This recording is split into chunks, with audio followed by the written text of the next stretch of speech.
Hey guys, welcome to this edition of Scruff's Garage. Today we're working on my '01 Corvette. I've been getting a active handling error message that seems to be tagged to the steering wheel position sensor. I won't go into it, but of course you can check the trouble codes through the Driver Information Center. You don't have to have a fancy code reader to pull the codes, but anyway, so I pretty much determined it appears to be my steering wheel position sensor. I bought a new sensor from GM, so that's what we're going to tackle today. Now in this case, I decided to do this at the same time that I'm putting in my racing seats and my harnesses and that sort of thing. So as you can see, I already have the driver's seat taken out. You don't have to, but it certainly gives you more room because you're going to be working under the dash. So instead of having to be a contortionist to get under the dash, this gives you a little bit more room, makes it a little bit more comfortable. So just to give you a general idea of the process, what we're going to do today, the steering wheel position sensor is at the base of the steering column by the firewall, and the steering shaft passes through the sensor. Of course, as you turn, it tells the computer how much steering angle you have. So to get this out means we need to pull the steering column back a little bit, but of course it's attached both on this side of the firewall and also in the engine bay because it runs all the way down to the steering rack. So to get it loose on the engine bay side, there's a universal joint just on the other side of the firewall. We're going to disconnect the bolt there, and that will allow us to pull the steering column back to this side of the firewall. Of course, on the interior side of the firewall, there are 4 bolts that hold the steering column assembly into the car. To get to those, we'll have to remove this lower knee bolster under the dash so we can get at those 4 bolts. Then we can disconnect the electrical connector. There may be a few other connectors in the way, and then we'll be able to pull this back just enough that we can slide the old sensor off the end of the steering column and then the new one on, and then of course we'll reassemble. So hopefully it goes that easy, but we'll see how it goes. Let's get into it. Alright, so one of the first things we're going to do is disconnect the steering column, the steering shaft from the steering column on the engine side of the firewall. So I've got the camera angled. You can see the nut on the upper U-joint of the steering column, or steering shaft, excuse me, on the engine bay side. So that's what we need to get at. However, to get to that, we have to rotate the steering wheel a little bit. We're going to loosen that and then straighten the steering wheel and finish taking the nut and bolt out by hand, because the steering wheel does need to be straight when we replace the sensor.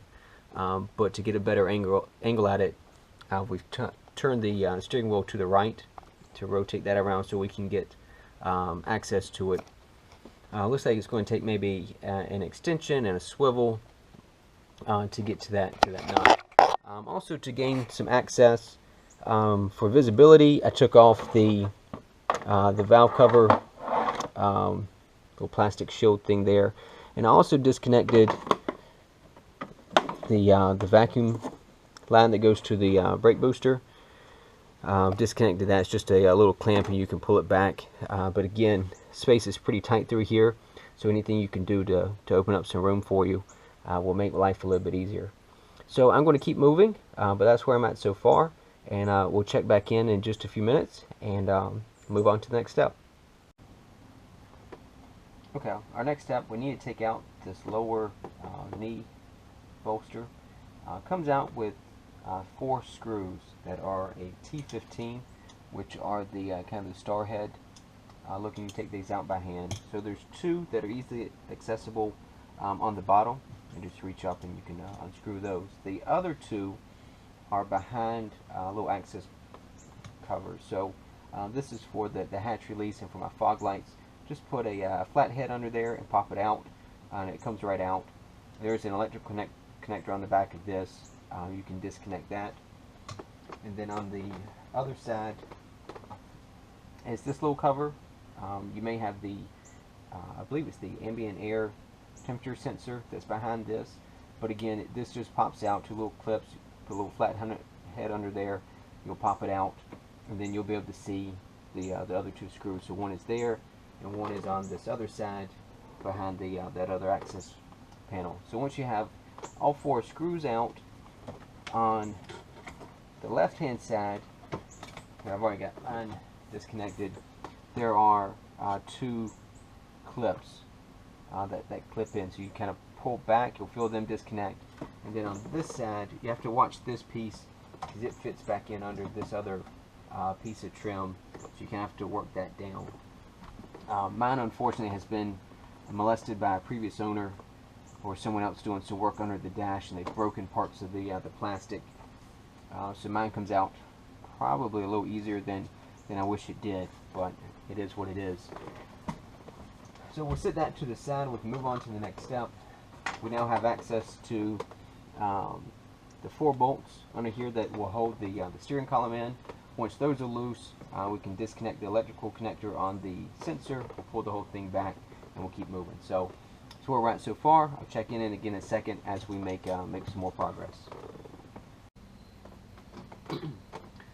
Alright, a quick update as to where I'm at. So at this point I've got the new steering wheel position sensor in, but it was quite a fight to get there. So obviously I took down the lower bolster. That's an interior trim piece. That's pretty obvious.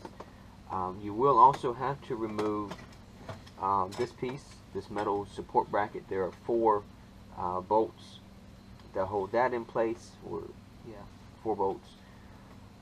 Then kind of dangles to the side, is connected to some wiring over there.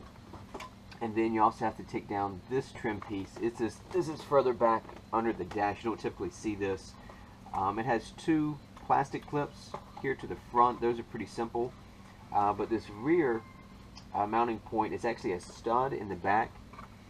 I don't have it handy, but it's a metal clip that's kind of a one-time use deal that goes on that stud, which is a pain in the butt to get it to come loose.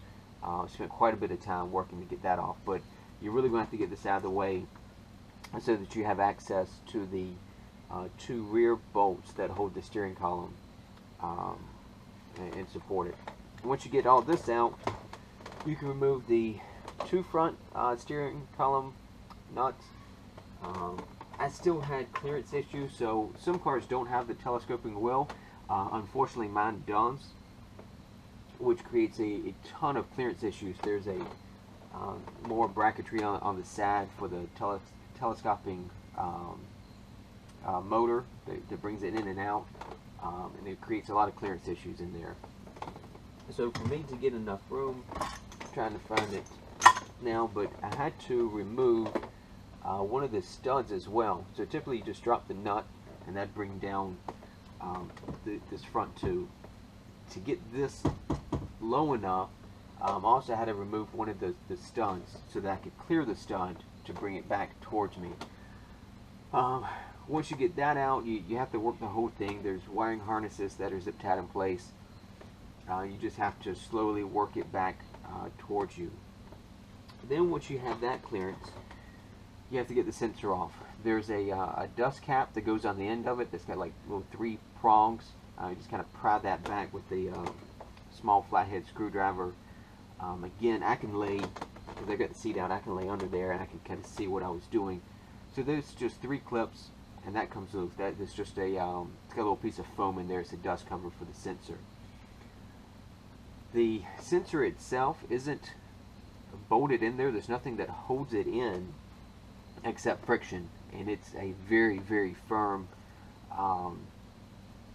grip on the steering shaft, and I had to work it and work it. I mean, I spent 15-20 minutes trying to work this sensor back to finally get it off the end of the steering shaft. And then the same thing, you work the new one on. The new one went on a little bit easier, and there is a pin. I don't have it handy anymore. That goes in the back of the, there's a little pin. This is the old sensor, but the new one has a pin in there, and that keeps this internal piece from rotating until you get it onto the steering column. It mounts in there, something like this. Steering shaft comes through. This would be the firewall side. And once you get it in place, this little alignment tab will fit into a green collar that's permanently on the steering shaft. So you get it in place. Then once you get everything positioned, then you can pull this out.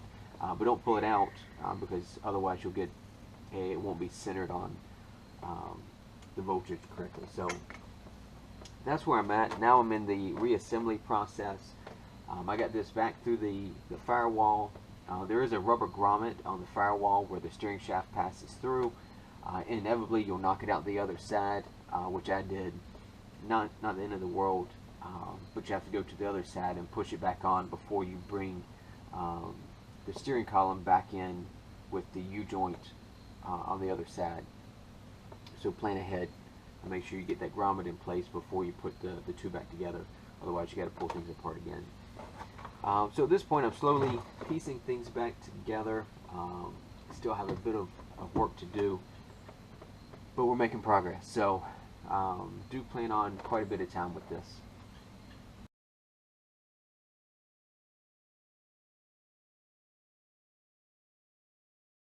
Alright guys, so a quick wrap up.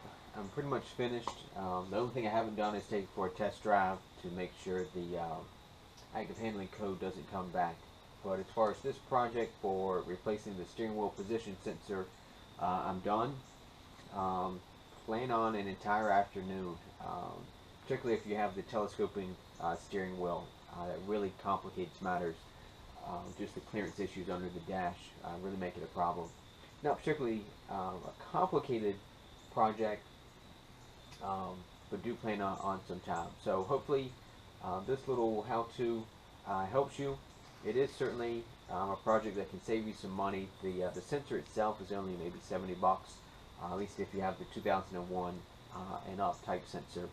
The 98 through 2000 I believe is a different sensor that's quite a bit more expensive, so I can't comment too much on that one. But if you're getting an active handling warning message, run your code, see if it relates to the steering wheel position sensor. If so, this might be a project you want to tackle, or it might be a project you want to drop off at the dealership. So either way, I hope this helps. Have a great afternoon.